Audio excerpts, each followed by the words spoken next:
ঠিক আছে। আর এই পেপারটা যেটা দেখালাম, এখন মনে করেন এক থাকলে কিছু করা লাগবে না, একের অধিক হলে কি করা লাগবে, এই জায়গা প্রেস করা লাগবে।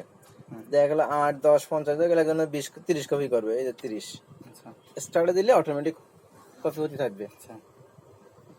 ওকে, এরপর কাটতে গেলে, এখন কাটতে গেলে এই যে ক্লিয়ার স্টপ, আগে 30 ছিল এখন আছে 30 আছে, না ক্লিয়ার দিয়ে এবার মনে করেন এইখান দিয়ে আপনার আরো কিছু এলোমেলো হয়ে গেছে, ফাংশন ক্লিয়ার, দেখেন সব শেষ হয়ে গেছে। ক্লিয়ার স্টপ, ফাংশন ক্লিয়ার, আমরা যেটাকে মোবাইলে ডিলিট করে দিই না, এটা দিয়ে সেটাকে সব ডিলিট করে দেবেন। আর এটা দিয়ে এই 50 কপি ডিলিট করতে হলে এটা দিয়ে করবেন।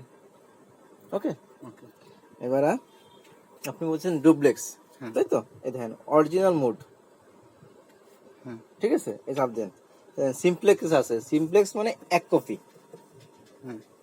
সিমপ্লেক্স মানে এক কপি। তাহলে আপনি করবেন কি 2 কপি করবেন, মানে একের অধিক, মানে এফিডেভিট করবেন। এই যে নিচে আসেন, এই নিচের আরো এই যে ডুপ্লেক্স, ঠিক আছে, এই যে ডুপ্লেক্স, এই যে এবার ওকে দেন, বুঝছে? ডুপ্লেক্স, এবার আবার দেখেন এই যে এখন ডুপ্লেক্স আনছেন, ডুপ্লেক্স আনানোর পরে এবার ওকে, এই যে ওকে, এই যে ওকে দিয়েছেন, এই ওকে দেবেন। এবার মনে করেন এবার স্টার্টে দেন, ঠিক আছে।